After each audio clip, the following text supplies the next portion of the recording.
Going live. Hello and good evening. Here we are. Here we are. Greetings from Broadstairs. I don't know if anyone's in the room, but I don't know if you're there yet. But maybe you're coming in. Maybe you're not expecting us because maybe you're not here.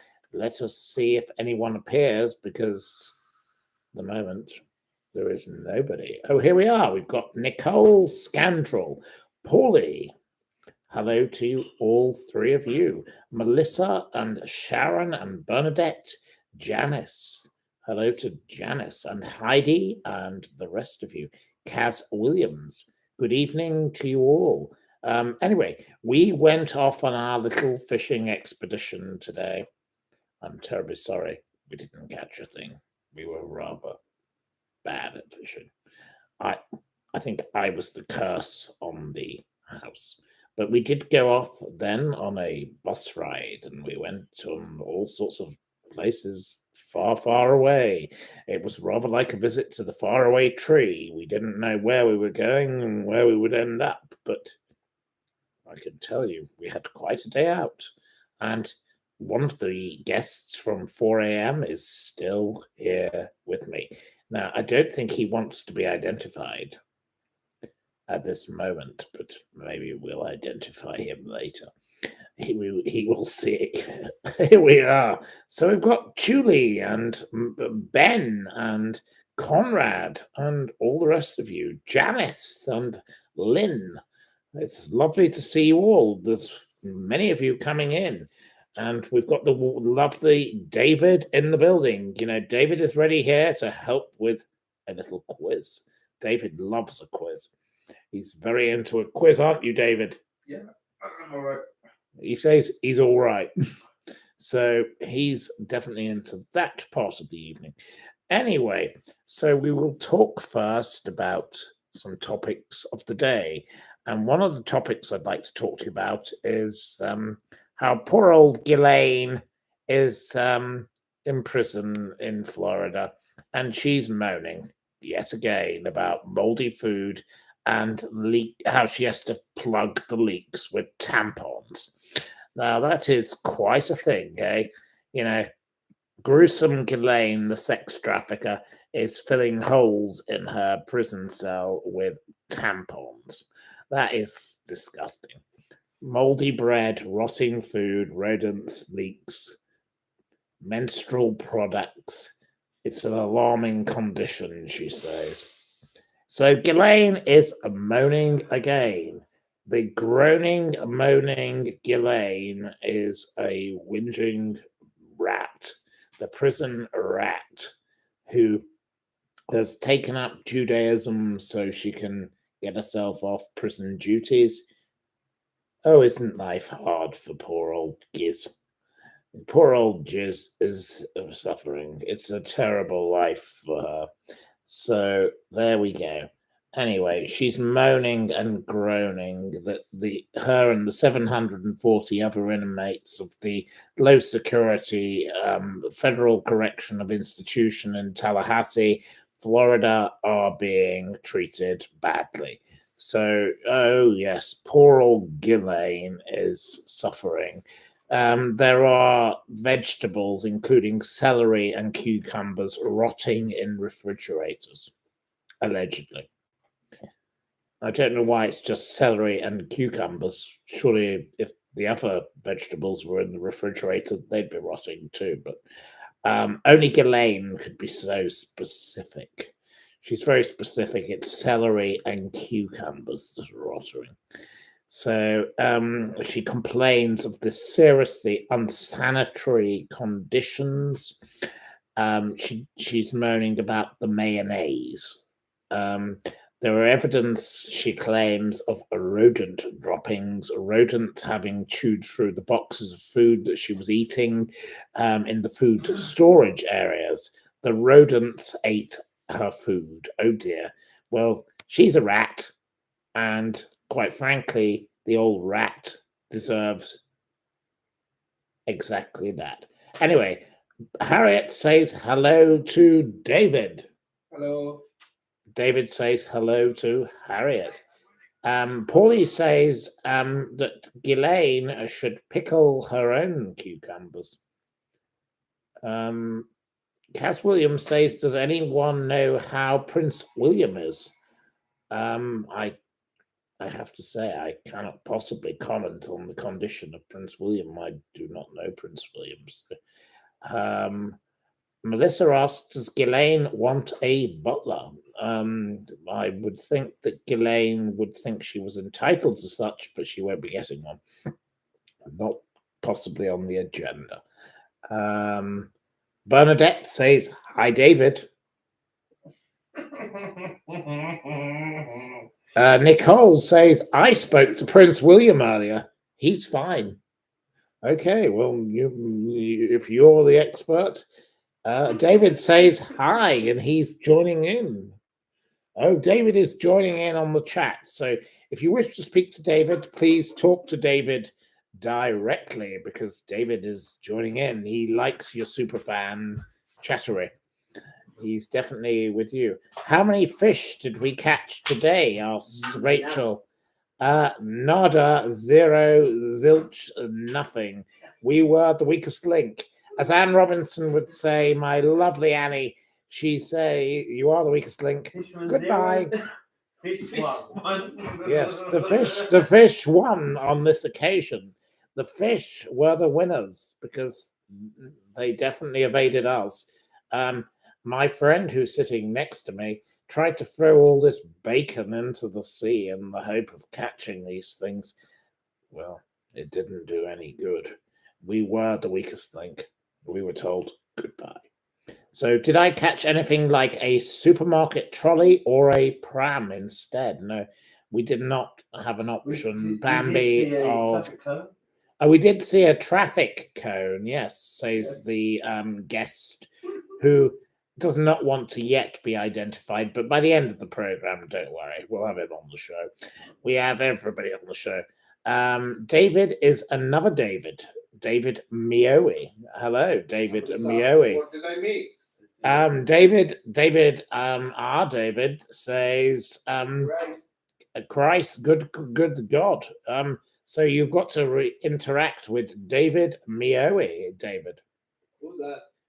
Well, he's writing in. Please interact with him, David Mioe. Oh. David Mioe is his name. Oh, we were promised sea bass and David was going to cook it, says Paulie. Well, unfortunately, we didn't catch the sea bass because my other guest here, who is the alleged brilliant fisherman, did not catch any sea bass, so we can't really cook non-existent sea bass. So. Sea bass to follow. Sea bass will follow on another occasion, Paulie, and if you wish to come to visit, we could try and catch it with you. The Sea Bastards. Oh, there we are. Well, I think the Sea Bastards won. Yeah, we didn't win. Busted says, I'm leaving hospital to pop down for David's food. Oh, feel free to come. There is a bit left. We have some food left. David has cooked a lovely curry. There we go. Anyway, Harriet, there was a person using an incorrect name, and we must not allow bad people to misuse the name, and we must bring back the good people. It's only good David in this room. And the person's name. Well, the David with the spanner is the real David, so. The David with the spanner is the real David. There we go. David Spanner is allowed to stay. And we must keep television or whatever it's called, telly. He should be allowed back. So please allow telly back. Okay. Thank you. Please allow back the person called Telly or whatever his name is, because that wasn't very nice of you to get rid of him. He's part of the family album, so I don't know what is going on with Telly, but please allow Telly but come back, or whatever his name is. Anyway, Right, so the fishing industry is dying. Yes, we agree about that.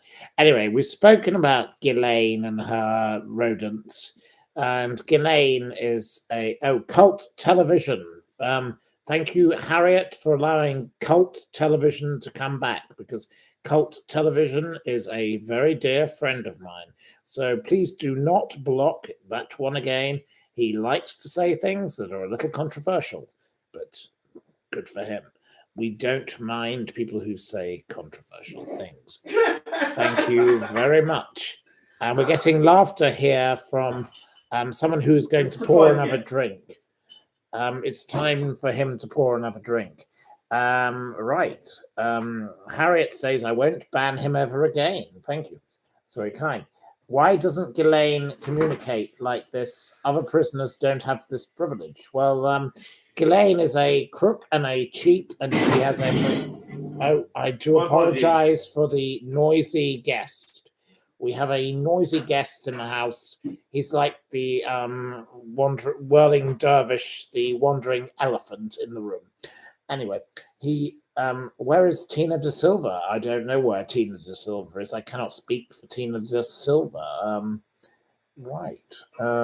Right. So we'll move along to our next topic. Sam Bankman-Fried.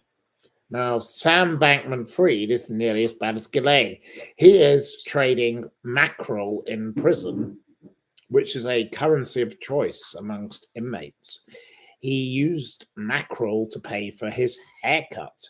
Now, I look like I need a haircut because I've been out since 4 a.m. and I look like the village idiot.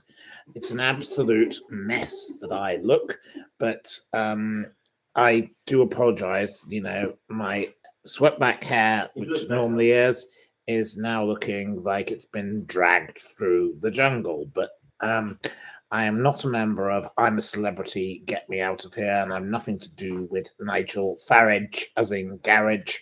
And it all sounds a bit fishy to you, says Bambi Debonair. Well, on this one occasion, I'm not particularly fishy. Simon Coates claims he'll be trading something else soon. Well, I don't know about his antics in the prison showers, but that is not for me to comment upon. So, unfortunately for Sam Bankman-Fried, he is resorting to using mackerel. His polished haircut is long gone, and he's now having to trade haircuts for packaged mackerel. Now, some of us quite like mackerel, but I don't think I would wish to live off tins of mackerel in exchange for a haircut. I think that is very unfortunate when you have been a tech billionaire. Very, sorry? Oh, my friend here is claiming we have fresh mackerel, but we didn't catch any this morning. We didn't do very well at catching mackerel.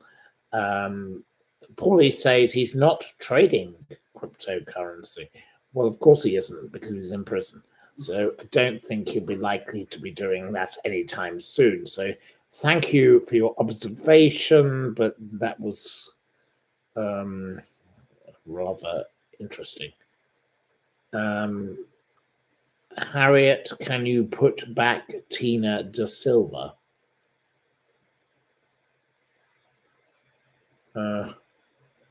Has Tina De Silva, David, been banned? They were moaning. Yeah, but I don't know if it's the real one or the fake one. Well, we have a fake one. I can unban her, not a problem. David will unban the real Tina. Yeah, we'll do it after the stream because I have to cancel the stream. I will only ban people who are rude.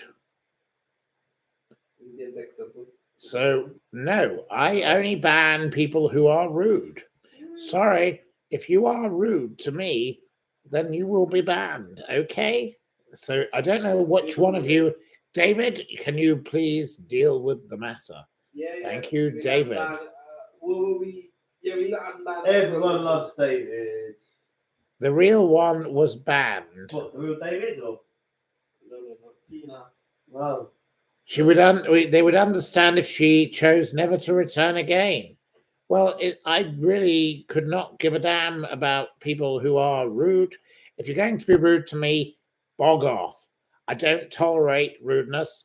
I don't tolerate idiots. I don't tolerate morons. I don't tolerate the weakest link. So seriously, if you don't like me, bog off. That is how I feel about nasty people. People who are rude to me, I really will not tolerate. I don't give second chances. I don't give third chances. I don't give first chances. Once you're rude, out. You are the weakest link. Goodbye. So don't start moaning at me, and don't moan about my bloody quiz. Don't moan about anything I do, because I am myself. I do not need to tolerate any nonsense from anyone. So if you don't like me, bog off. That is how I feel, and I'm very grateful to you lovely people that come here and join in.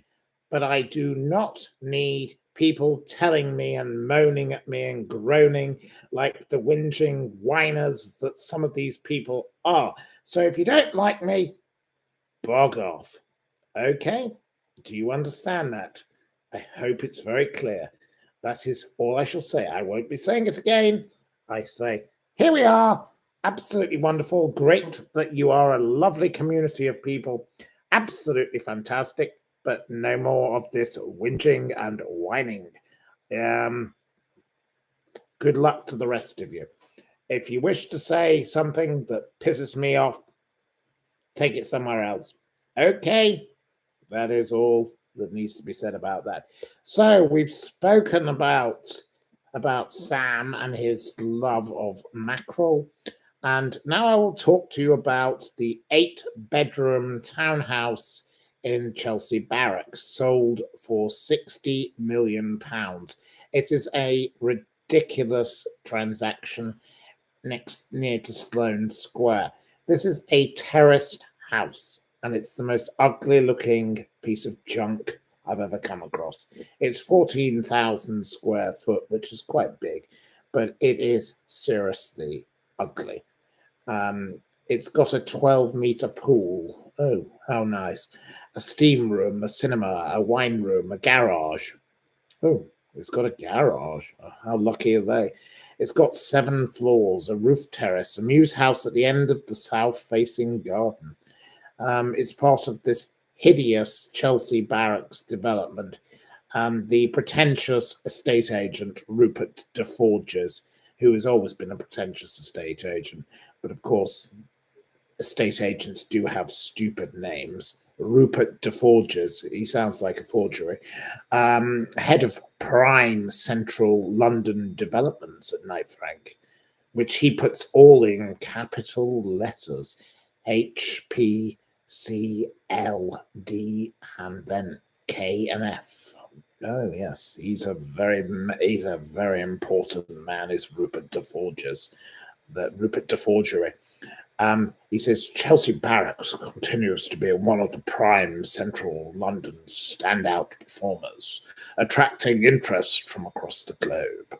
The substantial sale demonstrates that despite the ongoing economic uncertainty, London remains on top of the world's list for global buyers. So, how pretentious is that? Richard Oakes, who is also one who likes a capital letter on all his job titles, he is the Chief Sales and Marketing Officer at Qatari DR, said, "We are delighted to complete the sale of another Whistler Square townhouse at Chelsea Barracks, a transaction of significant merit in the super prime market." Are these people on crack? They are completely mad. He said, "The consistent sales success we've achieved is testament to our core offerings, prioritizing excellent design and world-class amenities in a prime London location. These values will go on to drive us next year as we look to continue our success in the lead up to the completion of 9 Mulberry Square and a further 48 finished residences. Are these people living in a different world to you and I? I think these people are on crack cocaine. They are completely mad. These houses are the most ugly looking dumps I've ever come across, for a start. They are hideous and they are gross and they are gruesome, and no one will actually live in them. It's rather like the Chinese apartments at the Battersea Power Station, which Chinese people bought and no one actually lives in. This is another example of grim, gruesome people taking over London. I wrote an article in 2015, which was published in the Evening Standard, about how people used to buy to live in London. People lived in the centre of the beautiful city of London. And then they bought to let in London. And they bought so they could rent out their properties. And then they bought to leave. And the place was empty. I wrote the lights weren't on and nobody was home. And I wrote this article in 2015. And this is what we have now. People buying houses for £60 million, ugly 8-bedroom terraced houses that nobody will ever live in. This is vulgarian, disgusting, wrong, because this is emptying the city that I used to call home, and they are driving out the wonderful people who lived in my city that I so loved. And I think this is absolutely appalling. My friend ran a newsagent on Fulham Road. She paid 25,000 a year in rent. She was there for 40 years. Then they put her rent up to 55,000. She paid it. And then they put her rent up to 75,000. She couldn't afford to pay it. They drove her out. And now the place is empty. This is what these people who pay £60 million for a stupid house that is so ugly as well are doing to the city that many of us love so much. This is not what Sloane Square should be about. This is the degradation of a once beautiful city. We are turning this into a money park for foreign investors who are vulgarians and disgusting. Shame on them. So I'm very angry about that, as you probably gathered. So that is my particular view on that particular topic. I don't think many of you, well, according to Doc Savage, it's worth 59 million. Well, I don't know how you work that out, but there we are. One of you asked, could Cilla Black afford it? Well, Cilla is dead, so sadly, I don't think Cilla will be putting in a bid. So forget that. Qatari's big bucks. Well, yeah, well, maybe. There you go. Right. Another topic is the rise of undersea wine. Now, this is a much more positive story. So it seems that if champagne gets left under the sea, it gets better. Now, this is an example of one of the world's best innovations, I would say. So a number of bottles of champagne were left on a shipwreck. And there were 145 of them, in fact. They were left from 1852, 160 feet below the surface of an archipelago in Finland. And, well, a professor of food biochemistry tasted these he used a device to taste one of them, and he said the taste is incredible. I have never in my life tasted such a wine. So all of the labels had been washed off, but the wine detectives examined the interior surface of the corks and found branding images that enabled them to identify their origin. They were Veuve Clicquot, and this Veuve Clicquot were then auctioned. They sold for a total of $156,000. Yes, these bottles were very popular. That was just 11 bottles. Only 11 of them were sold for $156,000. One bottle was the top lot. It sold for €15,000. Anyway, now the bottles have reached a value because they have since been analyzed. One bottle has sold for $190,000. These bottles have been so wonderful that Veuve Clicquot, which is owned by Bernard Arnault, who of course I do know, Bernard is doing is deciding to make a profit here. So Bernard has decided that he's going to attempt to recreate the same conditions. He is sinking dozens and dozens of bottles of wine in the same spot in the Åland archipelago. They will be left there for 40 years. 40. Yes, he thinks that the perfect environment to rest champagne is in the ocean.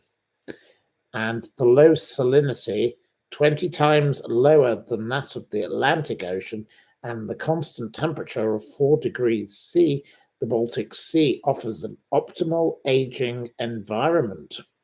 The taste is all in the bubbles, apparently. Whereas no bubbles were... see, we've got the person who doesn't want to be identified yet joining in at this point because he's rather into this. He clearly would like to get in on the acts of the bubbling Baltic. Anyway, the taste is all in the bubbles. So the bubbles were observed upon pouring. A slight tingling effect was felt upon tasting, the scientific paper said of the ancient champagne. It respects innovation, audacity, and it's always characterized Maison Veuve Clicquot. We like to push boundaries, just as Madame Clicquot did in her time. So it's going to be a wonderful thing. So there you go. If you want something wonderful, look forward to a champagne from under the sea in 40 years. I think, isn't that a charming thing for us all to enjoy? Not 190 grand. Linda Joe says, well, apparently Lidl's champagne was voted the best at $14.99. So thank you to Linda Joe for offering an alternative. Thanks, Linda Joe. There we go. So we are doing well with that. How are you doing, David? Is David going to be joining in? Right. Are we going to do a quiz, David? David, are we ready for a quiz? David. Yeah, why not? Right. Okay. I think it's time, perhaps, for a quiz. Right. The quiz book, please, David. I can't move, you see. David is meant to be assistant here. Harriet would like to join in. Harriet says there is a troll. Yeah. Wow. Wow. They changed their names. So, well, anyway. Huh? Back to the quiz book. Yes, it's a big quiz book. I have a pen. The big quiz book. Your cat's name is Karen behind the guards. Okay. Harriet, you're a lovely person, but we do need to have our friend back. The one who was banned, who shouldn't have been banned. Oh, we'll bring her back. This Right. one, perhaps. Right, you want to do this one? Oh, but don't tell the page number. I don't tell the page number. Yeah, all right. See, he's being very bossy again, as usual, but he is part of the family. Good old David is in charge of admin at this And the particular, tech support. and he takes notes as well. And tech support. Did I get the cherry juice? Bernadette, no, I have not received any cherry juice yet, but we will see. I believe something was delivered to the magnets, and I shall look out for it. But thank you very much for the cherry juice. Thank you to Bernadette for the cherry juice. I haven't received any vodka. No vodka. So, right.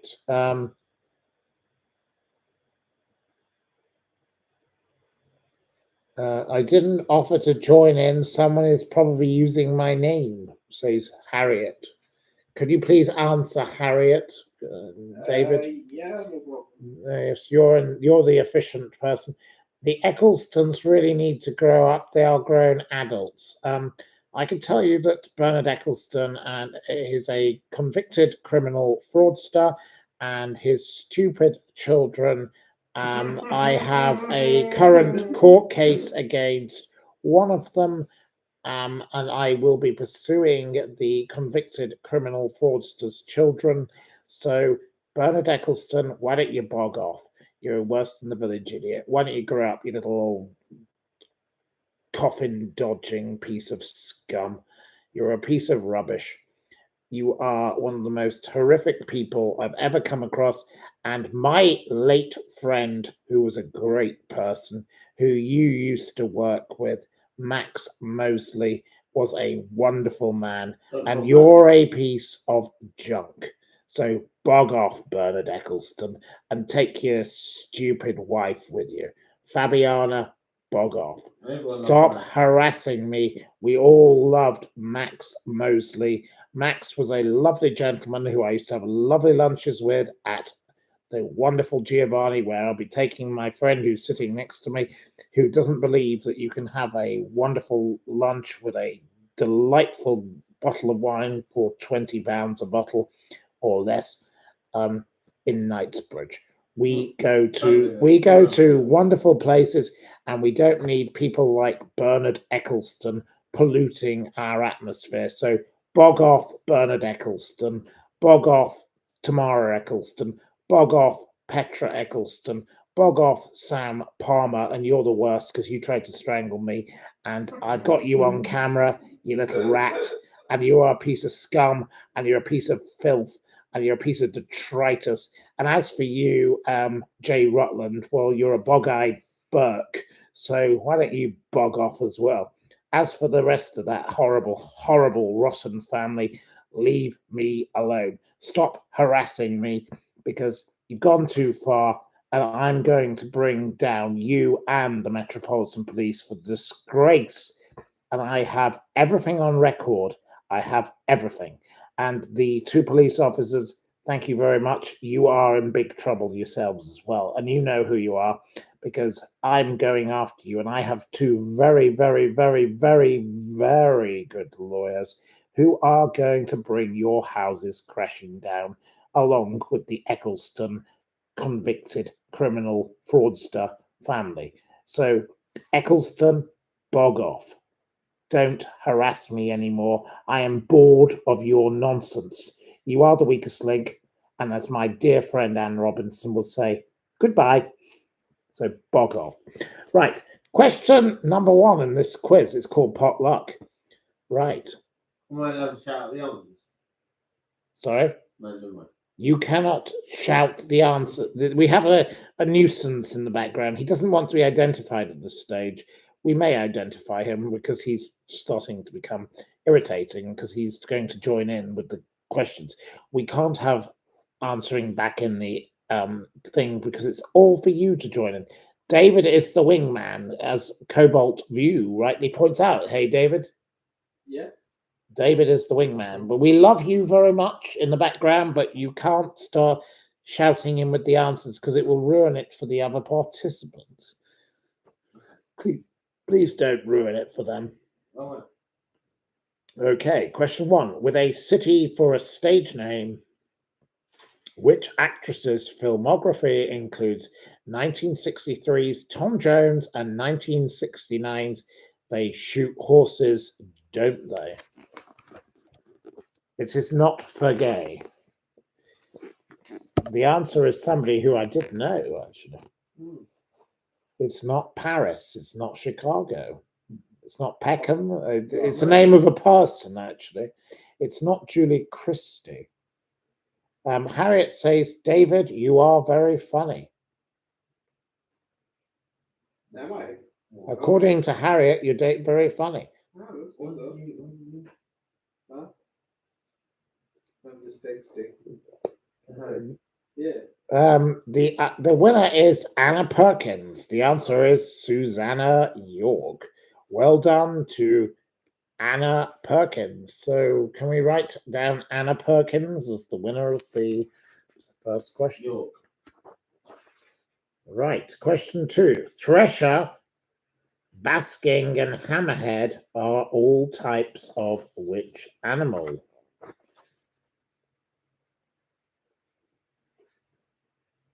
The winner is Montacute with shark.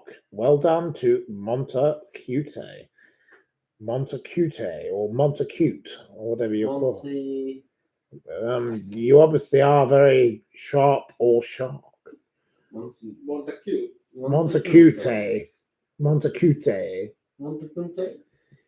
What rock are beds of snooker tables traditionally made of? What?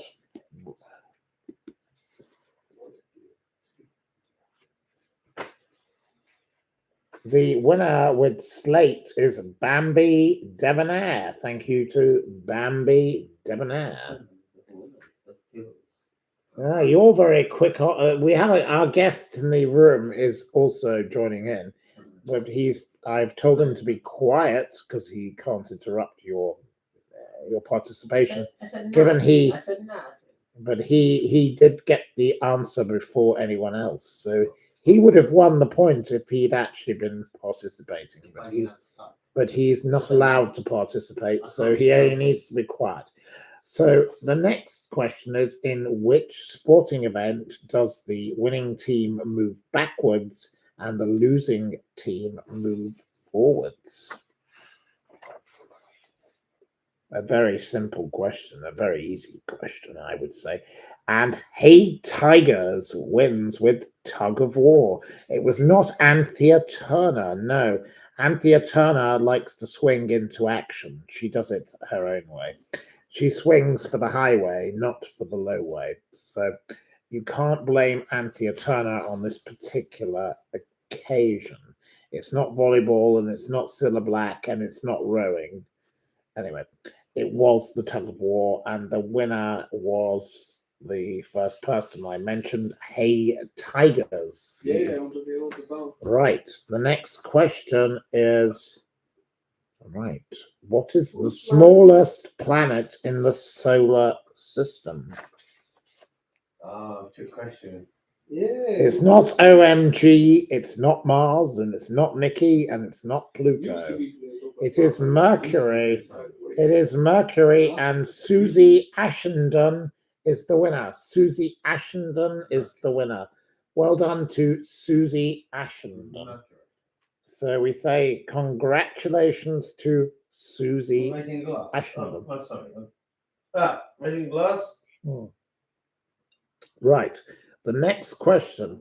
Starting in 2010, Heston Blumenthal has appeared in adverts for which supermarket? I think I know the answer to this. Yes, I think our guest is correct. Was it Aldi?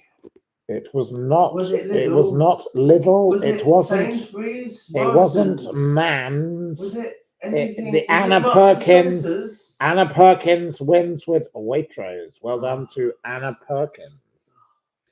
It was not Sainsbury's and it wasn't Harrods. No, Trevor. I don't think Harrods could have afforded him. No, it wasn't.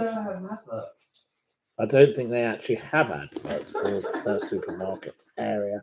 But anyway, this is what that's what one of the answers was. Interesting, lovely. We have Little Chef as an alternative. No, I don't think. I Love don't- that. Thank yes. you.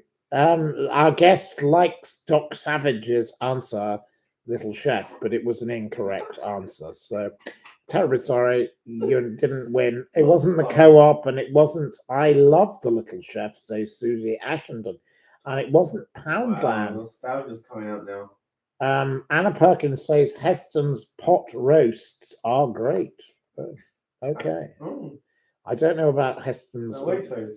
roast pots or pot roast pots actually. The losers on The Apprentice go there. Oh, okay. Roast potato recipes would be appreciated. Okay. I can teach you about roast potatoes. Our guest keeps talking about how he's an expert on roast potatoes, but he doesn't want to appear on the channel quite yet. But we'll get him on here. Maybe next week. Oh, he might appear next week. This is a new guest, but he's very nervous at the moment. He's shy. He didn't ask me. I just happened to be here. He's very shy in the background, but he's Nicole wants to show us the guest. We may have to turn the computer screen around shortly, but we'll do a few more questions first. We'll let the shy guest have a little privacy for the moment. Right. So, which oily fish derives its name from an island in the Mediterranean Sea? Which oily fish? Oh, that's easy. Bambi Debonair wins with sardine, as in Sardinia. It is not Cilla Black. Cilla Black may be a bit of an oily old fish, but she's dead. So she can't be the oily fish. So far. I know you keep bringing up... Oh, Matthew, you have a fiance. No, I don't have a fiance, no. I don't, but it's very nice of you, Nicole, to be so enthusiastic about me, but I am not available to get married at this stage of my life. There we go. And it's not Michael Gove. He is definitely a bit oily. If you had a fiance, it might be Michael Gove. No, it would not be Michael Gove. Michael Gove is a little bit busy with his younger people, I can tell you that. I know a little bit about Michael Gove's naughtiness. Anyway, Michael Gove, ha. Anyway, slippery even. Oh, slander, says Montecute. Oh, where's Finn in the background? That's Finn. They think you're Finn. For the information, it's not Finn. Finn is not here on this one Finn occasion. is not here at this time. Now we have a different guest who is also a Broadstairs legend. And he's been with me since 4 a.m., which is 5 a.m. I think, actually, to be precisely on. Yes, so we've had a rather long day together, but it's a leg end. Cheesy foot. I don't know. Here we are, fish. They adore the tenacity of Nicole. Okay, thank you, Nicole. Nav is not in the background, though. Nav is not here yet. It's just me and there is secret guy. David and another gentleman, the secret guy. Introduce to someone. Anyway, interesting. Oh, the secret guy. Nav is often late. Yes, we know Nav is often late. He never turns up on time. That was why he was not much use as my bodyguard, because he always turned up a bit late, didn't he? So, we had all sorts of drama. He arrived after the party. Anyway, never mind about that. Doesn't really matter. Right, an ichthyologist is concerned with the study of which animals? Montecute wins yet again with fish. Well done, Montecute. Montacute, or whatever you want to call yourself. I don't know how we describe your name. It's Montacute. I don't know. Are you a Montacute or Montacute? I don't know. It's not a giraffe and it's not a bull. It's certainly not a cow. It's not itchy or iffy. Do we know Montacute House? Asks Montacute. It's named after that. I don't know Montacute House. No, I don't. Are you the man from Del Monte? Asks Paulie. No, I That don't. hairstyle, you may be. No, not me. Oh, sorry. Montacute. The person in the background does like to interfere, but doesn't want to be identified quite yet. But I think we'll be identifying quite soon. Anyway, the next question. Which electronic music duo shares their name with the Russian word for milk?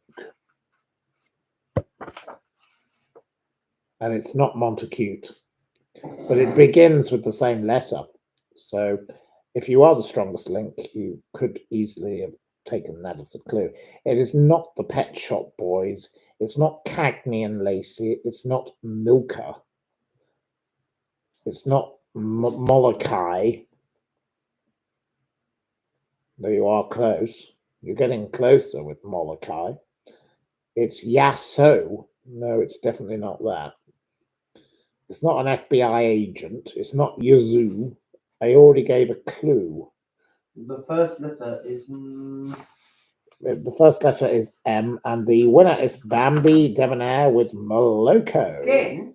Moloko. Bambi Debonair is a very good quiz participant. Again? Bambi Debonair is quick off the craft, and she knows a bit about milk. She took her time, but she's definitely good with that. Well, we can't possibly question that, but the halfway house question: which comedian has written novels including Gridlock and Blind Faith? Well, I couldn't answer this one myself, but the answer is pretty easy. It is not David Williams, who, of course, my friend is the psychiatrist too, and he's a bit of a nutcase. And the psychiatrist is quite crazy also, but there we go. Also counts a few other lunatics amongst his collection. It is not Roy Chubby Brown. It's not Enid Blyton. Enid Blyton has long been dead. And Angela Byrne wins with Ben Elton. Well done to Angela Byrne. Right, so well done to Angela. Angela has done very well, though.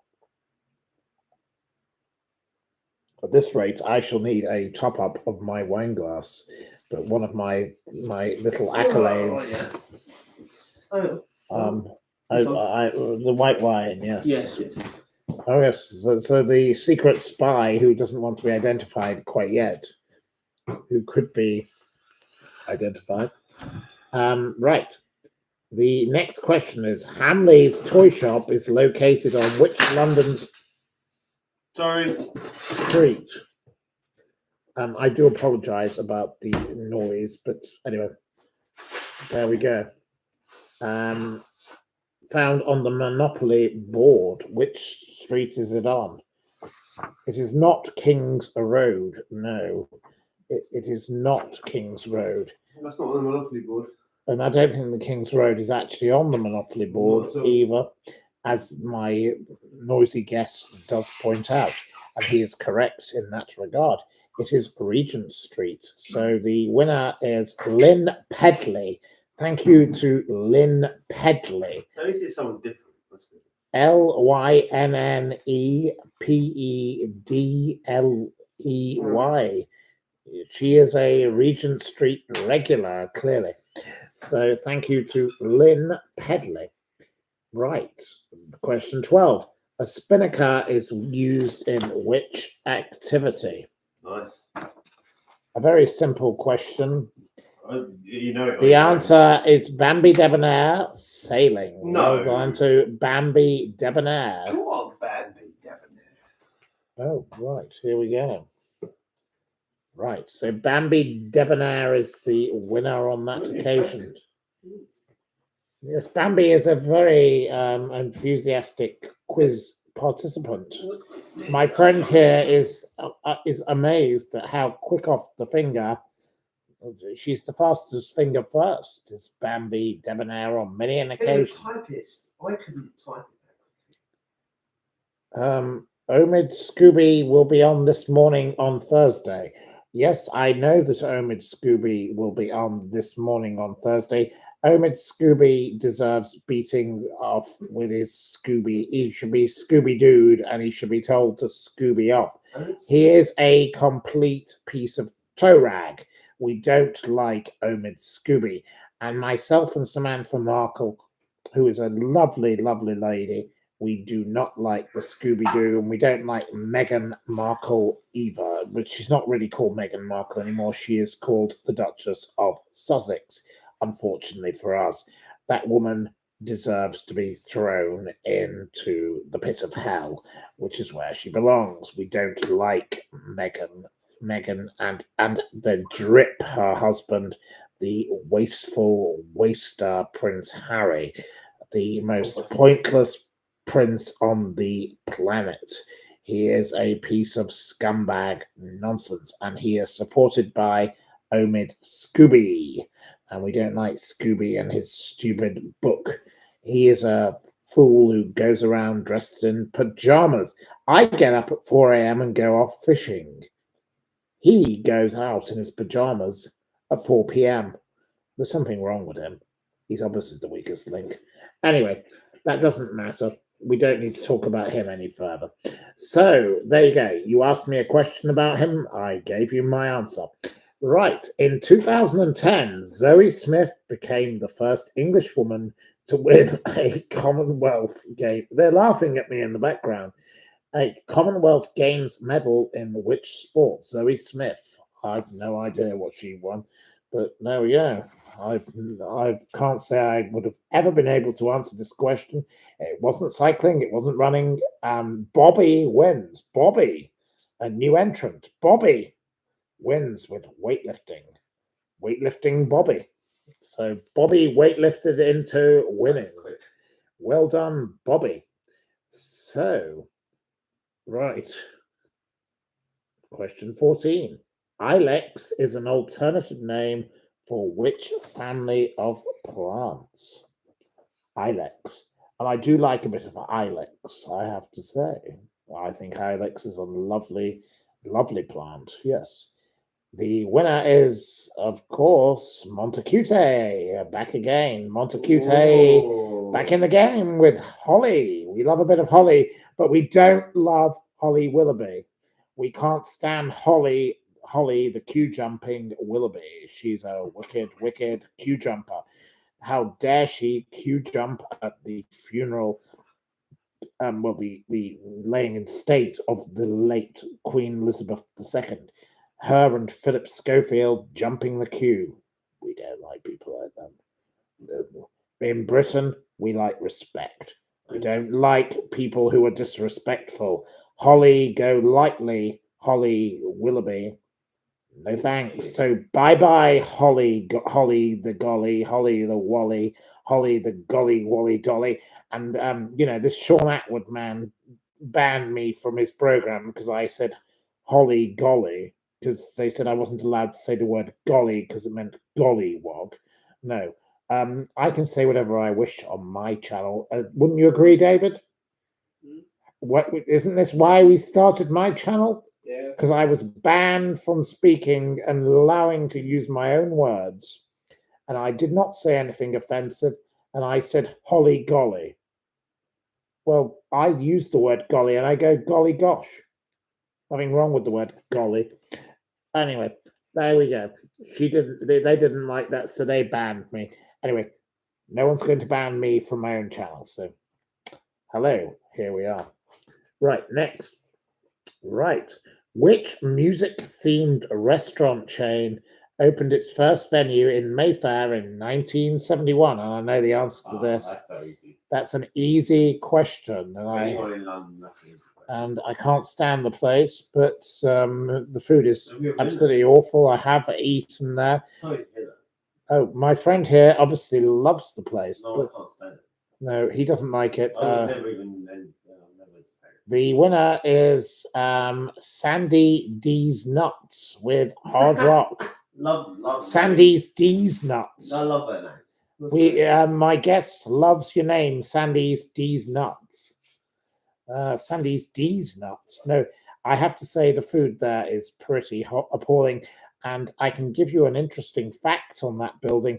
It's owned by a certain man who is a bit of a toe rag himself, a man called Alan Sugar, Never met him. Lord Sugar, as he likes to be called. Done my best not to. He is the man who has that program where he likes to go, The man who's been "You're bankrupt. fired." Is that the guy who's been bankrupt? He has had an interesting financial history, but he goes, "You're fired or you're hired." Has And, he ever been bankrupt? I would say he has had an interesting financial history. There we go. So That's there you right. go. But he Very owns, solid. he actually owns all the apartments above the Hard Rock Cafe. So I've given you an interesting factual background. And of course, in America, the person who does the same program was Donald Trump. America. Yes. So there you go. You've got two of the weakest links. I'd say both of them should be told, "You're fired." There we go. But I equally think that we should tell Sleepy Joe he should be fired because he's asleep on the job. He's just as bad. Anyway, right next. So, in which part of the body is the sclera located? The sclera. I've never heard of such a thing. But anyway, SCLERA, the sclera. Hmm. Oh. The winner with I is right. Montecute. Montecute, you are very I quick. actually didn't know that. I didn't know that either. Right. In Formula One, we're not talking about Bernard Eccleston here. Thank fuck. Thank God. Well, The the convicted apologies. criminal fraudster Bernard Eccleston. Which colour flag is waved at a driver being disqualified? And it's not Bernard Eccleston. He doesn't need to be waved at on this occasion. Right. It's not the Cilla Black, but it is black. So I will have to allow Paulie the prize because I know you always like to bring up Cilla Black to any question. So actually, Paulie, your answer of Cilla Black, you got the word black into it. So fair enough, you win. We'll allow you the point, even though you were a bit naughty. Cilla Black is going to be having a special on Christmas Day. Isn't that going to be dreadful? They're going to have a whole day on a Radio 2 of Cilla Black music, orchestrated by the creepy Christian crooner Cliff Richard, who is one of the most revolting people I've ever met in my entire life. He is truly revolting. So anyway, you all know my views on Cliff Richard, and you'll soon know what he is. But that's for another occasion. Right. So, now this is a local question. My guests here will love this question. Oh, God, And it's not, is it? You will love this question too, because it's relevant to where I'm currently sitting. The seaside resort of Broadstairs is in which English county? No way. This is a question that we should never have been given. I don't know Oh, how really? David Where chose is this. No. It's not the magnet. Yeah, well, I think that could be a winning answer. That's a winning answer. I think that, Unfortunately, it's not a county, but it's a very good answer. Bambi Debonair wins with Kent because she's the first before anyone else. That's so. But Hey Tigers also goes the magnet. The Kevin magnet, says I love my that. ears hurt. There we go. How could we imagine we would have a question? It could be where the county of Cilla Black and the white chair. I don't The know. Black County. Where is Max's voice? Max is. Max passed out ages ago. Well, yeah, exactly. It's the county of Max's voice. Or is Max? It's not Cumbria, Doc Savage. You're definitely a bit far out. It's strangely uncanny, says Anna Perkins. Well, it is.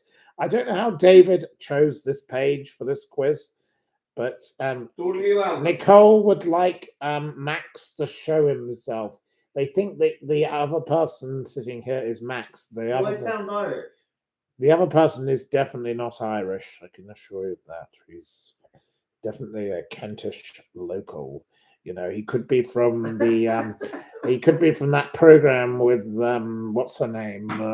You know, the farm. Have they met him earlier? Who? No, yeah, they don't know him. So it's like a mystery guy. He's a mystery guy, according to David. A mystery guy. Yeah, I don't think I've seen A true him. Bradstonian. He's a Bradstonian, he calls himself. And they're anticipating you be coming out of the woodwork as Cilla Black. They think you could be Cilla Black. I know she's been dead for over 10 years, but or Jeremy Clarkson, or you could be somebody who was in Emmerdale in the 1990s. Wonderful. Yes. Or you could be from Emmerdale. Yes, they think you're from Emmerdale. That's amazing. I don't really want to go down my Emmerdale story with who my father was involved with from Emmerdale, because that was not a very helpful story in my life. So we won't be going down the angle of the bitch. We won't go down the bitch from Emmerdale who caused a lot of trouble for myself and my family. Anyway, he could be Benny from Crossroads. Crossroads. That was some kind of motel, I believe. No. Or it could be a Crossroads. No, Crossroads was a motel program. And you could be a zombie Scylla. Zombies. They think you could be called Emma Dale. Emma. Yes, they think you could be a woman. I mean, Emma is on my birth certificate, but not. Are you Annie Sugden?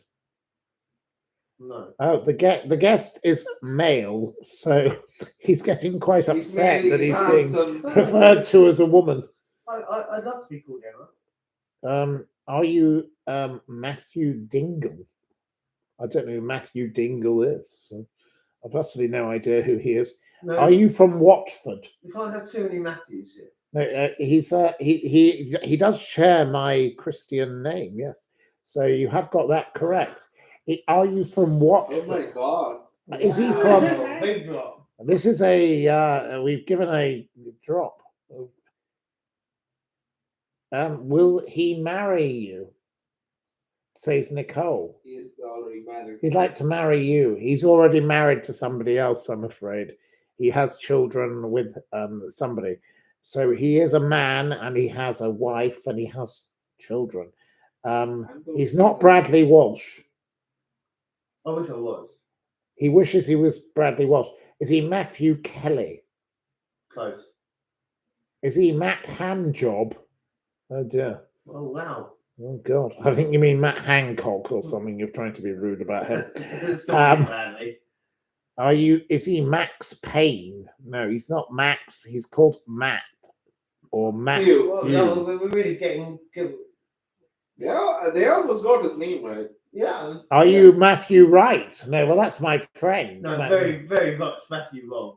He's Matthew Wrong. Well, my friend is Matthew Wright. I love Matthew Wright and his lovely wife, Amelia. We're great friends. No, he's not him. But we like this Matthew also. He's a very good person. But you haven't got his good Matthews in this planet. I know. Well, we know a few good people. Matthew, Mark, Luke, and John. There we go. He sounds like he's from Watford. You sound like you're from Watford. No. Southeast, not northwest. Is it Matthew Corbett? No, it's definitely not Matthew Corbett. Is it Les Dennis? No, well, we've already said his name is Matthew, so he's not Les. I think Les Dennis had a Matthew. I think his middle name was Matthew. I might be wrong. Someone on there will tell us, but I'm pretty sure Les Dennis. He sounds like a Kentish man. Oh, no, I'm a man of Kent, for sure. He claims to be a man of Kent. Is it the Earl of Ipswich? There you go. They think you're the Earl of Ipswich. Are you Matthew Parker?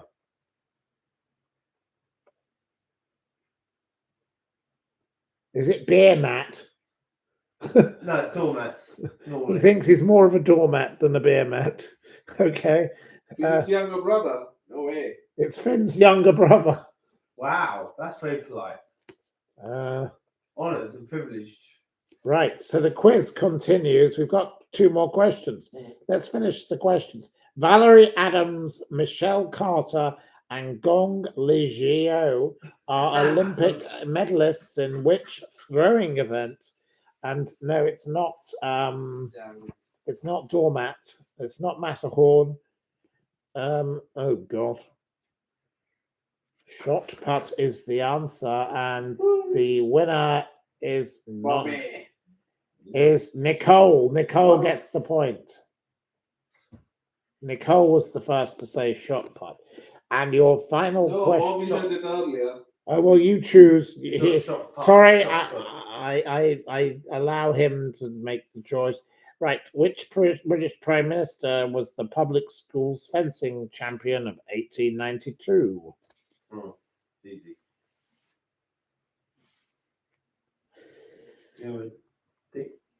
The winner is Bambi Debonair with Winston Churchill. It was not David Cameron because David Cameron was not alive in 1892. So, Angela, really, you are the weakest link. That is an appalling answer. And as for Trevor, it was certainly not Margaret Thatcher because she wasn't born in 1892. Which stadium was this?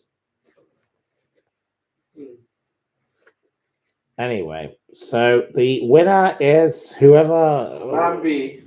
According to our expert in the room, the winner is Bambi. But according to our expert online, have we got an answer from our expert online or have we not? I don't know. I don't know what it is. Bambi.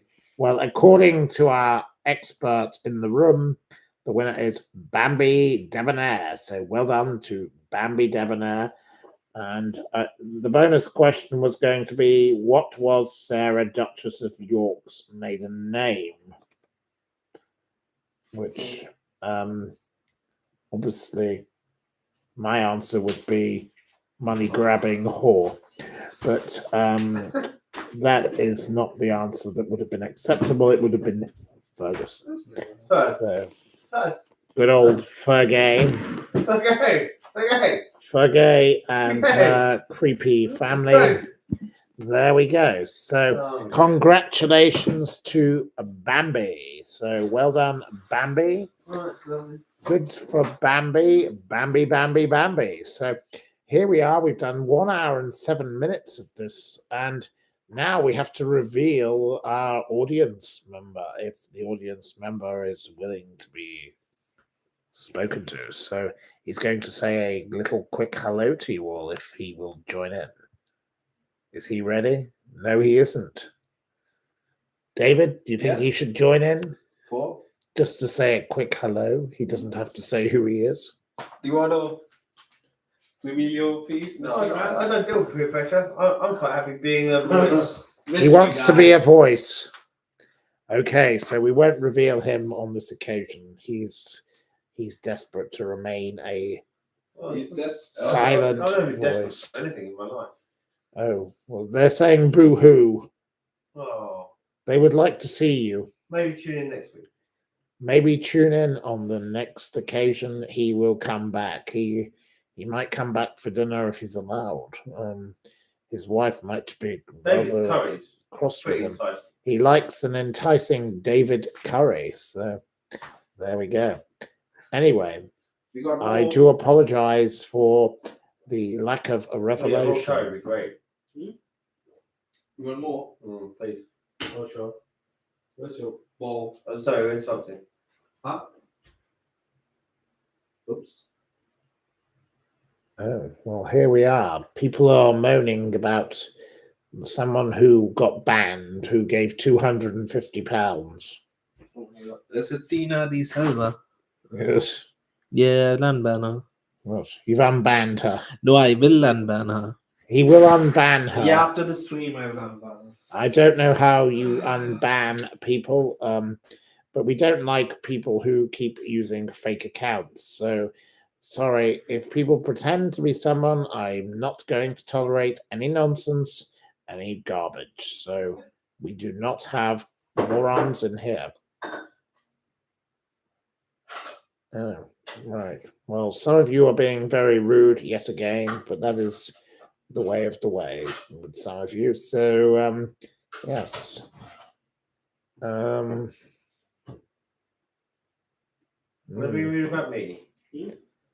They're not being rude about you. They're being rude about me, of course. They always are rude about me. But some of these people are very unpleasant, deeply unpleasant. So, no thank you to your rudeness. Don't worry.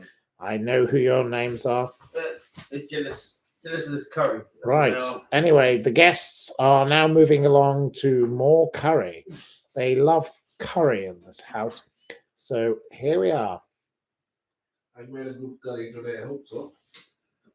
Right. David killed it. Bambi would like some of David's lovely curry. Oh, she's welcome to join us. You'll be welcome Bambi's to join definitely us, Bambi. We would welcome you for a bit of curry. And Rachel loves Matt and Matt. It's So not she Matt. refers to you as Matt, and I'm also Matt. Matthew doesn't like being called Matt. I don't mind being called anything. He says I Matt, but regularly. he doesn't really like it. Chili asks, "Are we having curry in a hurry?" Well, No, I think it's rather slow. Bambi says, "I had a Sri Lankan boyfriend once. Oh my God, he could cook a good curry." No, this day, Claudia asked, "Did we cook fish today?" No, well, we didn't catch any fish. We did attempt to go fishing, but we were rather hopeless, so we You didn't were the catch. big- I mean, the weather wasn't. The weather wasn't ideal for the conditions, and one of our number lost his net, and that wasn't much use. But he's probably gone to. He's probably been in bed for many hours. So, Nicole says, "I'm coming for David's curry. I want it." Oh, sure. Nikki says, "I adore curry." Lainey loves a vegetable curry. Pancha says, "Never too late for curry." Oh. Nikki says, "I bet you were freezing at 4:30 a.m." It was pretty cold, but when I was wearing the suitable footwear, I wore my cheapest shoes because And and we we climbed over a railing and went into the sea. Rest assured, we had gin. And we had the lovely gin to keep us going. We So had that was Atlantic amazing. gin. Perfect for the occasion. No, I think we were on the. Paulie is highly disappointed we didn't have dishwasher sea bass. Well, you can cook a lovely salmon in a dishwasher. I have done that before, but I don't have a dishwasher in this particular house. It is a most amazing way of cooking a salmon. You wrap it up in tin foil. It is a fantastic way to cook. Sounds marvelous. Right. Ginger, that, and bit of Jack garlic. Smith will be visiting Kent in December and will be visiting the Magnets. So We'd love to see you. Jack Smith, we would love to meet you in December. So please, Jack Smith, tell us when you're coming, and the missing Come guest and who visit the Camera hasn't- Ale Pub of the year. hasn't announced his I arrival just got my here, sticky rice. who he is yet on this channel, but you might be meeting him when you come to visit, along with David, because David lives in the vicinity also. Yeah. So here we are in the lovely area, and we would love to welcome Jack Smith. And he says, "Yay!" Right. Well, we say yay to you. Do I still see Sean Atwood? I loved your chats. Very interesting. I wish Sean Atwood all the very best, but I do my own thing now. Thank you. That's just all I have to say on that particular topic. Thank you for your kind comment. Is David doing the washing up?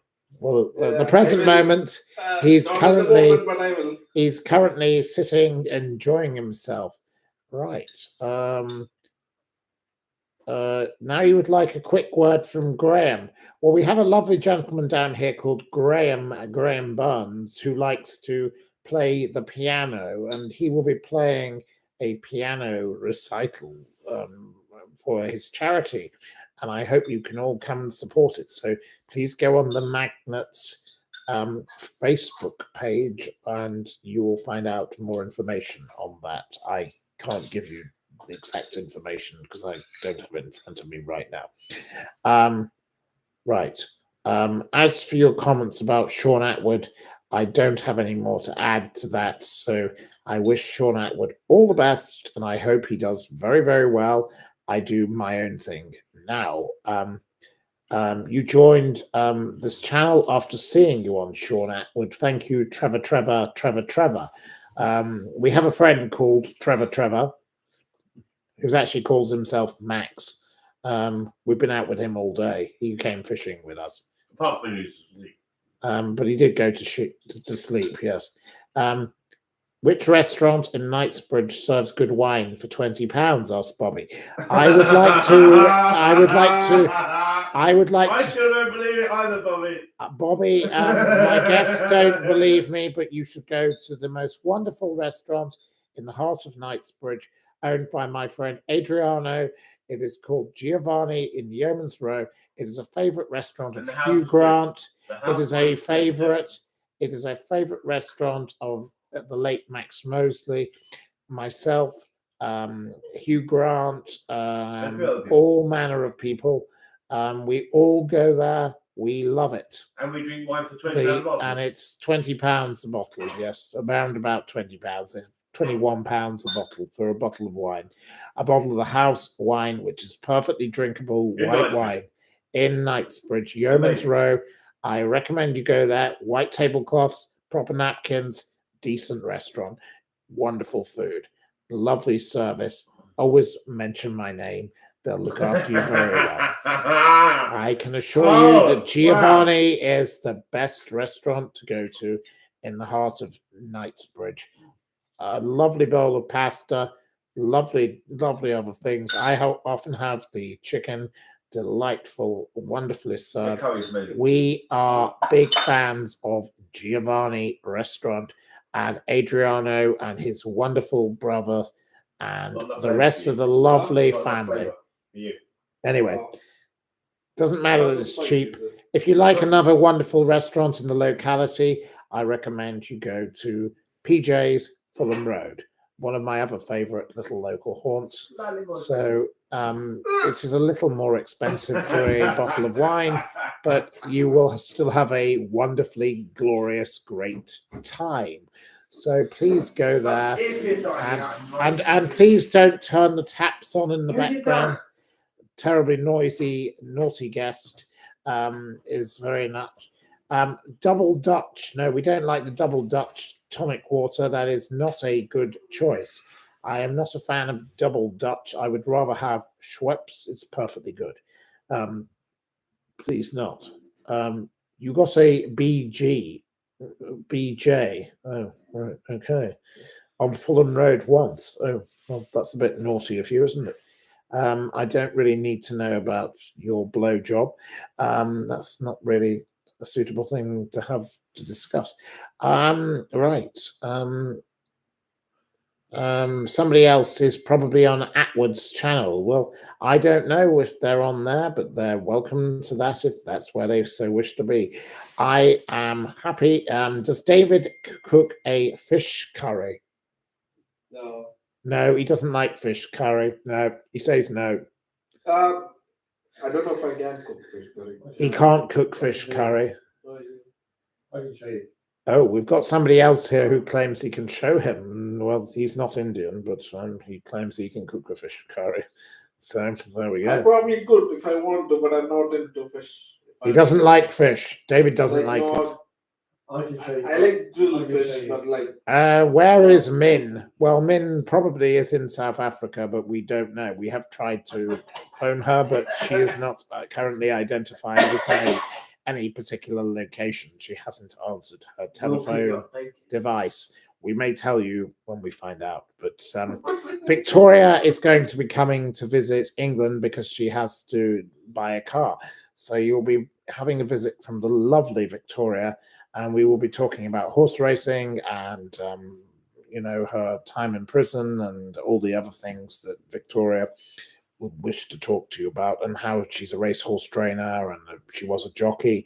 And Victoria and I are great friends. So Victoria is going to be coming to stay in Broadstairs when she comes to buy a car in England, which I believe is soon. So we will repeat our Parisian video that we did together, and our London video we did together, and we will be doing it from Broadstairs. So you'll all have the lovely Mad Vicky. I don't know where we'll be filming it, but we love Vicky. Everyone loves Victoria. So Victoria will be coming back, and you'll soon be getting a bit more of June. June, the woman who loves Boris and loves Brexit. She's quite the opposite to me. I loathe Boris and I loathe Brexit. So that's going to be another little episode that you can have a bit of fun with. And we may bring in Mario. He's somebody else who has lots of strong opinions about lots of topics. We could have all manner of guests on the show, and that is the joy of it. We will be having lots of you. So, right. And the mystery guy. The mystery guy, yes. The mystery guy actually may be getting a little segment himself. He doesn't know it yet. Yeah. We may bring him in to spice up the action. We don't know quite what we're going to do with him yet, but you don't know who he is. Oh, Bambi says Mario. How super. Oh, you're into Mario, are you? So, Paulie likes horsey women. Okay. Has Victoria met the Parker Bowles? I would imagine so. I've met the Parker Bowles family. They're a lovely family. I get on very, very well with Tom Parker Bowles and his sister. Delightful people. Absolutely nothing wrong with them. So I don't want any criticism of them. Thank you very much. Let's move along from that. Right. Where is William Park? I don't know who William Park is. So what's happened to William Park? Do we know who William Park is, David? Nope. Has he been banned or something? Oh, I can check. I don't know who William Park is. We'll check after the stream.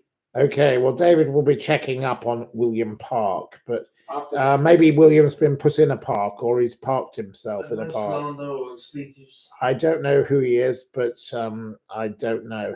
He was moving house. He's had a few problems, according to the chat. William has never been banned, whoever William is. I don't know. I don't know why this is. William was a regular. Oh, well.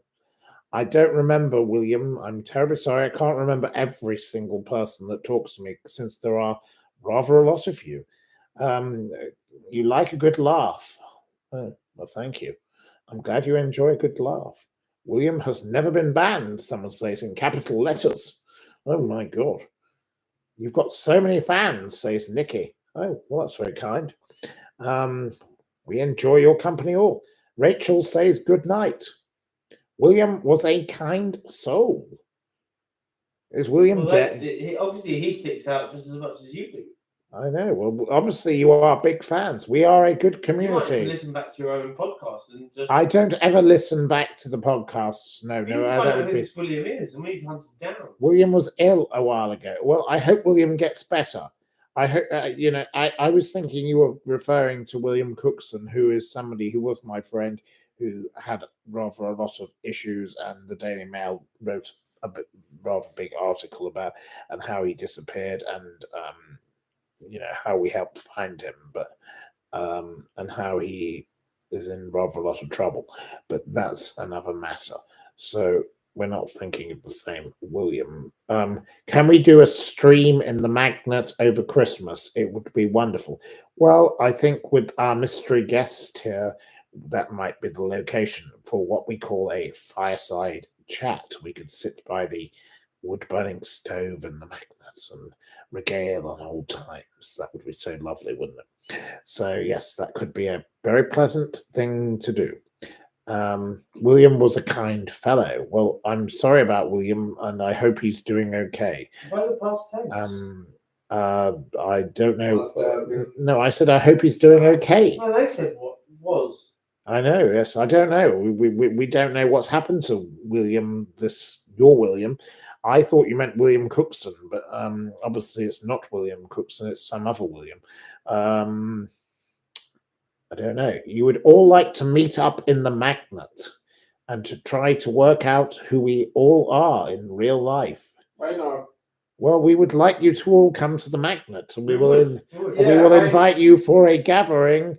Why on a don't you? certain day we can give the date, and if We they- can give you a nice Saturday in December where you could come along at say 4:30 in the afternoon. Oh no, maybe not 4:30 because that's when they have their music. That's gonna be like busy time. No, I think it's better you come at 2:00.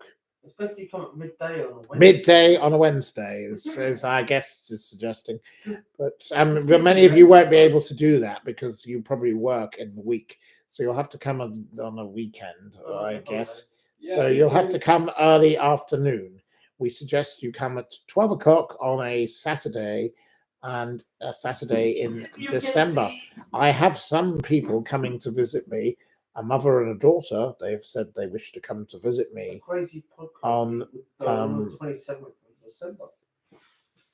Well, we're getting suggestions in the background of times, but you could come earlier than that. I think it would be better you came earlier in December because that would be more conducive to your own calendars, given that you're probably with your families and friends at the hour of Christmas and New Year.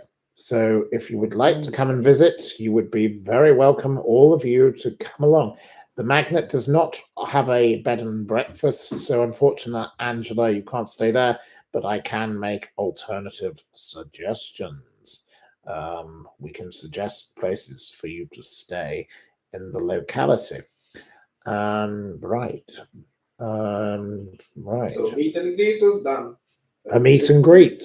David wants to have a meet and greet. Why not? Like, And David will be present for the meet and greet. yeah, if it's a weekend, then yes. Oh, you're actually going to come out. That's good. Yes. So David will be joining the meet and greet. If it's on a weekend. And like yes, it has to be at a weekend. And anyway, William has come back. Yeah, I think William. Hello, William. Hello, William Park. Yes, we know you. Yes, I remember you now. Now I see your picture. Yes. Well done to William Park for returning. I hope you're going to be coming to the meet and greet. So there we go. We've found they appreciate William returning. Yes, he appreciates it and he thanks us all. Hello and ha ha ha, he says. Harriet says, David, read Bono's comment. I don't think we mean Bono, the singer. Thank you. Right. Montecute can't make the meet and greet because she's in Miami. Okay, well, your life is a bit more exotic than ours, so we can't quite make it to Miami quite yet, but Linda Jo would be great to meet in the magnet. So, right. Well, Linda Jo, we can welcome Linda Jo, can't we, David? Yeah. Yes. And the other person in the background as well. He's a regular. Yeah, maybe the mystery guy is gonna. Oh no. The mystery guy will help organize the meet and greet at the magnet. I'll bring the cheese. He'll be bringing cheese. He would like black tie, says Bobby. I don't think the magnet is really a black tie kind of No, place. that's not good. Am I going to Edinburgh?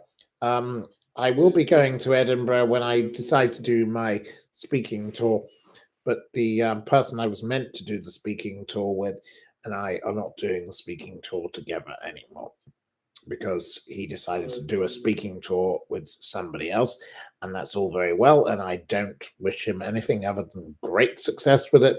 And I can do my own speaking tour without such a person. So I will decide on the relevant dates and times when I wish to do a speaking tour, and I would love to go to Edinburgh. I especially want to go to Dublin because I've never been there. I'd like to go to Belfast. I'd like to go to parts of Norwich, maybe, or Manchester, because I have connections there. I would like to go to the Shetland Islands. That's one place I really want to go because I love the Shetland Islands. And I would like to go to Devon, and I'd like to go to all sorts of places. But let us begin with the places where you want me to go, and obviously Edinburgh is one of them, and I'd love to go back to Edinburgh. It's a fantastic... Oh, that troll. Yeah, ignore the troll. Ignore the troll. Yeah. Which troll are we on to here? Hang on, how many trolls have we the got? troll who has been trolling you for a long time. Which one? The huge lady. I don't want to fat shame anybody, but like... Oh, can we get rid of it? Yeah, she's on a different channel. He's on it. Oh, we've got a troll. We've got a troll in the there's a room. troll. David has identified a troll. No, We want- that's what the Harry was talking about. I'm just taking it out. But we don't have my Like, friend. Ignore the stupid people. That's what I That's say. why David. Yeah. We don't even listen to these people. Please get rid of them. Thank you, David. No, she's not in your screens. She's like posting dead. videos about you. So. Yeah. Oh, I have one that makes videos about me. I know which one this is. She's a complete lunatic. She's what's called a Sussex squaddy. She works for Meghan Markle. She's an absolute piece of troll, piece of junk. I'm not interested in this piece of toe rag. I know which one it is. I know full well it's linked to Omid Scooby and Meghan Markle. I know full well. So please do not talk about this person. Don't give them publicity. Yes, the name is Gertie Rude, and that is all you need to know about it. That one is a complete nutcase, and I shall be making a formal complaint about that person yet again. She may as well lock herself up on the patio with Cilla Black, because that's where she may as well go, because that's where you go to die. So please bog off, you piece of rubbish. You're a scumbag. You're a piece of rotten trash. Don't go on and don't harass me anymore. Go away, bad person. Anyway, it's been 1.5 hours. We don't normally talk for this long, but aren't we having a lovely time? And we've got all of them here. And as Anna Perkins says, it's scabies. Yes, Scooby-Doo is causing as much trouble as he can for people like me because I support Samantha Markle, the sister of the piece of rubbish. And Samantha and I are great friends. And all my local friends here in Broadstairs have spoken with Samantha. Everyone I have introduced Samantha Markle to loves Samantha Markle and loves her father. They don't love the other little brat, the stupid weirdo that married the drip Prince Harry. That is how we feel about that fool. We don't do pretentious people. We don't deal with pretentious people. We like people like Prince William and his lovely wife, who are decent people who serve our nation and do good things for our country. We do not like the drip. And we do not like the mendacious menace Meghan, the Megain woman, the woman who tells lies about how many times she's been married, amongst other of her many lies.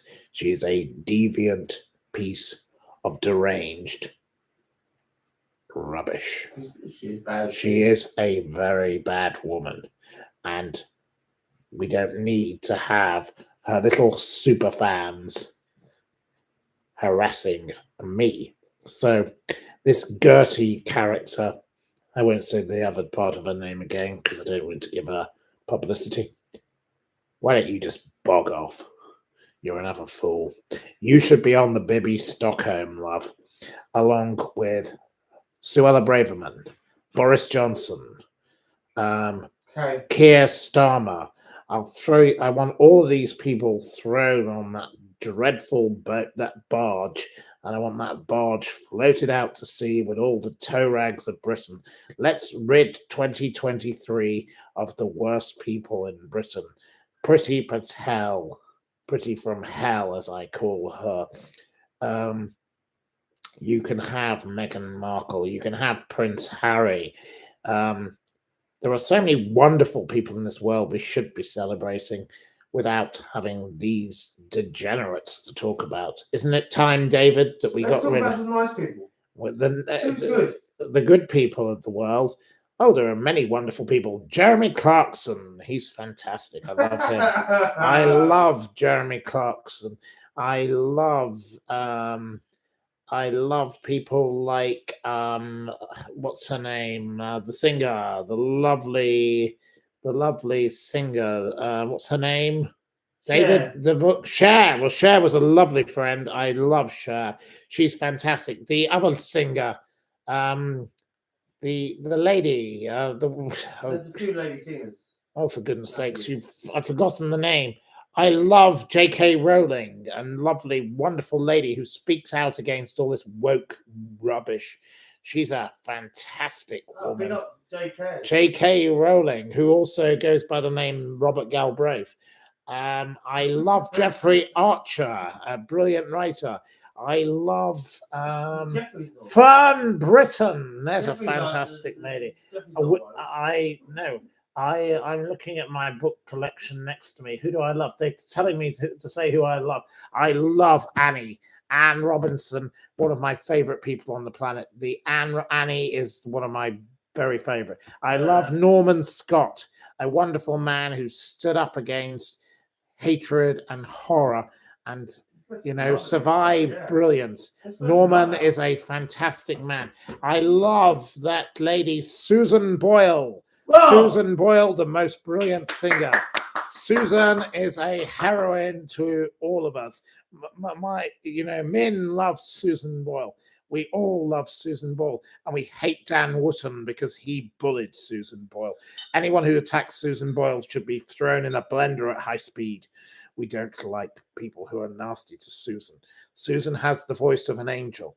I love Piers Morgan, actually. I think he's actually fun. Sorry. He can be a bit of a twerp at times. We might draw a line there.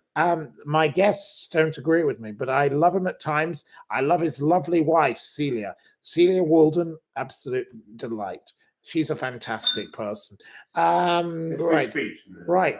We don't love Richard Madeley. I can't stand him. He deserves beating with a cricket bat. But let's just be honest. I'll probably get banned from YouTube for saying that. Who else do I love? Banned from YouTube. That's impressive. Oh, I get banned from all sorts. My guests don't believe I could get banned, but anyway, I can't stand Michael Barrymore. He is a truly dreadful piece of scum.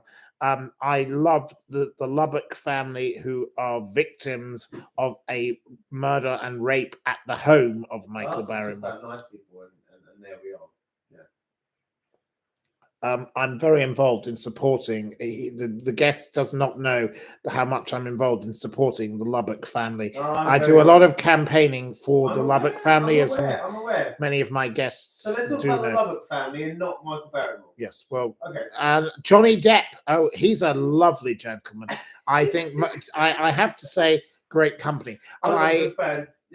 Johnny Depp is a wonderful gentleman and so kind and so light-hearted and He's a lot of decent. fun. And I love Stephen Burkhoff, who is a dear friend, a wonderful gentleman.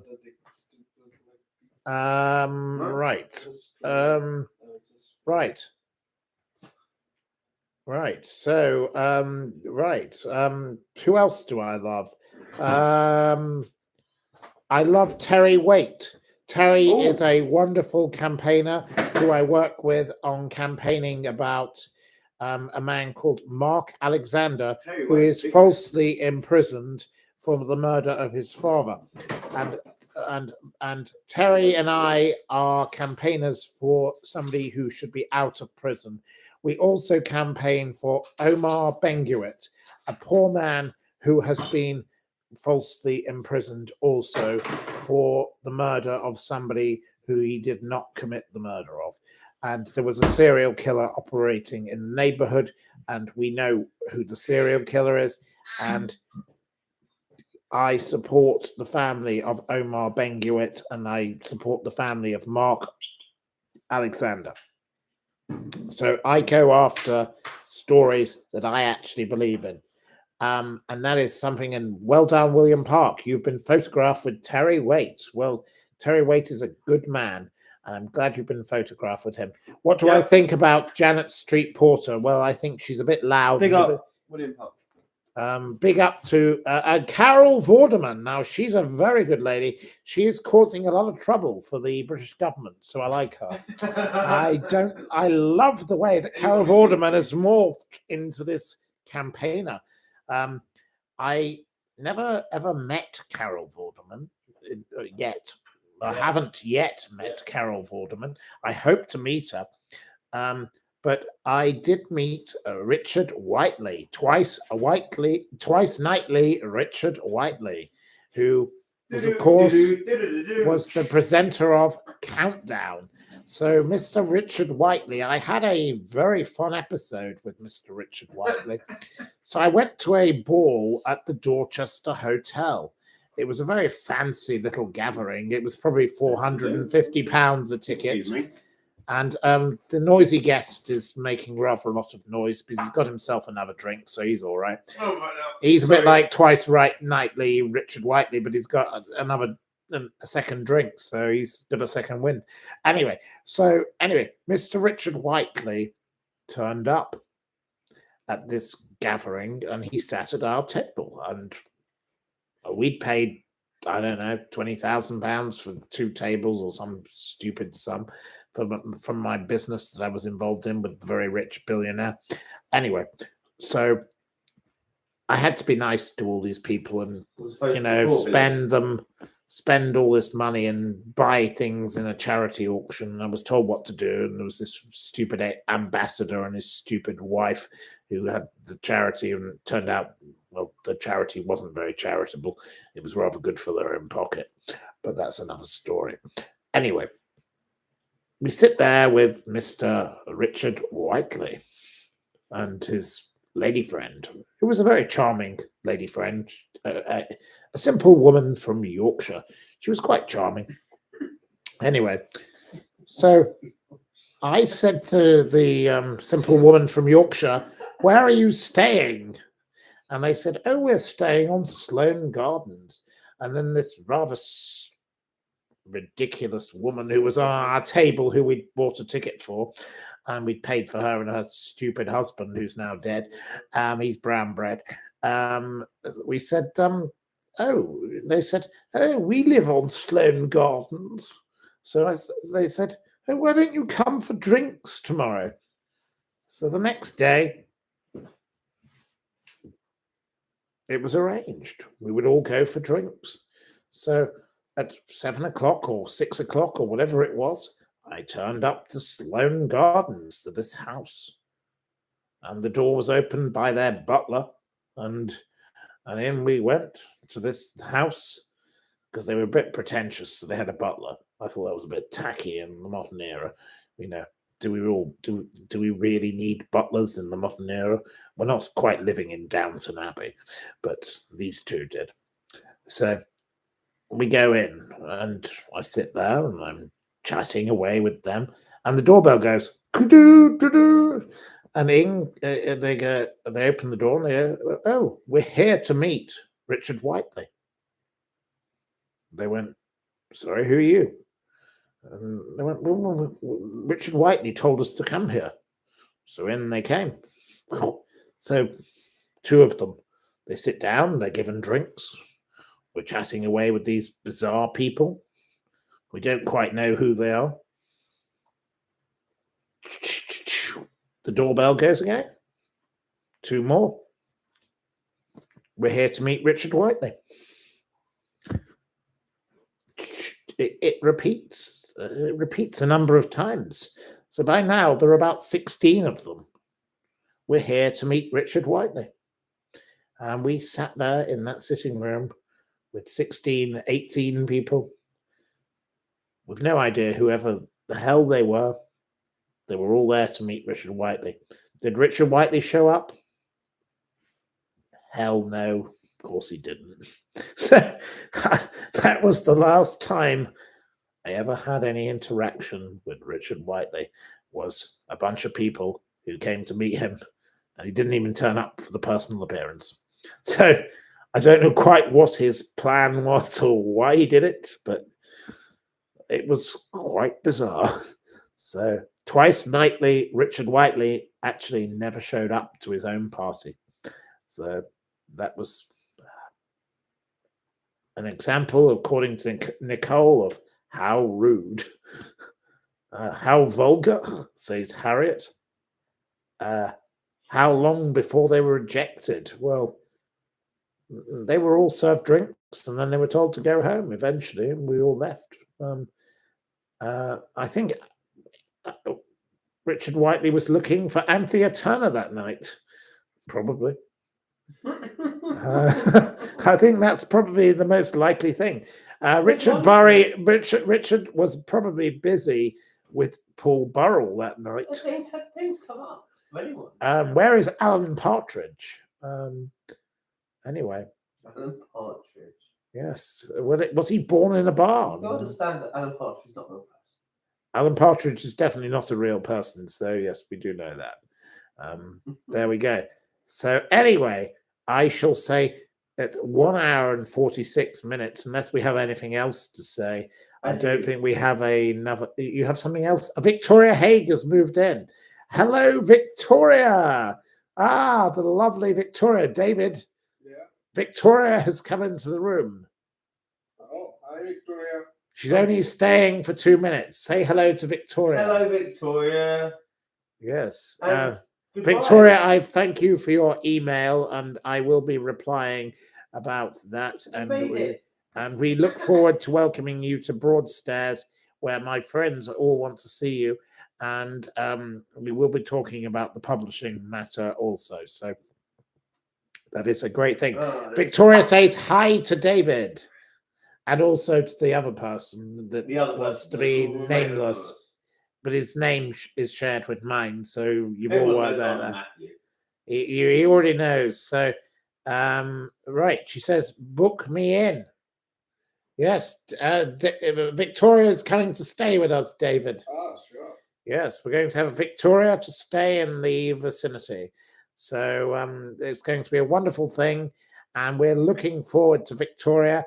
And we're going to do horse racing, and we're going to do the magnet, and we're going to do the local restaurants, and allegedly our person here may catch some fishing. We could take you fishing, so we could take Victoria fishing. She says, I'm coming, I cannot wait.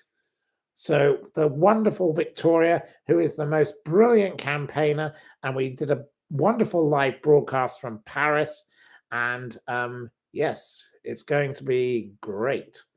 There we go. So Kevin says, Matthew, you are a national treasure. Oh, well, that's very kind of you to say. I think you're talking to me. Victoria loves fishing, so she's going to enjoy going fishing with the other Matthew, who is the person here. It is not the... Well, no, Victoria is coming specially from France. So we have to provide hospitality, young man. So you behave. Right, know your place. Right. Paulie says, Matthew, if only you were the Prime Minister. Well, I'd probably be much better than Rishi Sunak because he's not doing a very good job. And I don't think Keir Starmer's going to do much better either. You know, he's the moron who says that he's a vegan. Well, that puts me off. And he also says that on a Friday, he will take the day off. And he was asked by a journalist, sir, if you were Prime Minister, and there were a nuclear war on a Friday, what would you do? And he went, I'd be at home with my children. For God's sake, the man should pull himself together. He's like a wet dishcloth. He's a damp drib. He's an absolute piece of junk. Throw him out with the rubbish. This man Starmer, I expected better. I thought he'd be jolly good, but I'm very, very disappointed in him. He is useless. But as for this Sunak, he only cares about his billions. And even my Indian friends, they've all turned on him. They are so disappointed. My friend Nav from Yorkshire, and then there's Nav from London. I've got the two Navs. They both have had enough. They said, our families were so proud when an Indian became prime minister, but they're not proud anymore because he's a total worthless piece of rubbish. He is useless. He's an embarrassment to our nation. He's married to a billionaireess, and he'll be off to California as soon as he can stick something up his own arse. He is a total waste of space. He is the most appalling piece of toe rag. It's appalling. It's shocking how he's let down our country.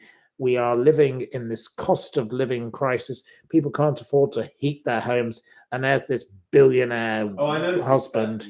Shame on him. Yes, he can afford to heat his swimming pool. Lovely. Classy guy, eh? He has let us all down. He's a shameful piece of rubbish. So no, I have no problem with people being from anywhere in the world. Anyone can achieve, but do your job properly and do your job because who you are. And my Indian friends do not feel respect for this person even anymore. They have all turned on this piece of junk. Throw him out. And as for that wife of his, she's a profiteering pillock. Good riddance to her when they're gone. I hope they go and live in California and they go and work for Facebook, because that's where they belong with Nick Clegg, another failure. So they can all bog off, along with that woman that runs John Lewis, who was having secret meetings this week. But it wasn't so secret because the cameras caught them in Colbert in Sloane Square, Chelsea. So Mrs. John Lewis, Dame, whatever your name is, you've been a useless piece of rubbish. You failed to run your company properly. None of your workers got a bonus because you didn't run the company properly. So why don't you bog off to California as well? So the lot of you, get on the bibby, Stockholm. I don't want any of you people. Bye. So anyway, thank you very much. And anyway, thank you to Victoria for tuning in.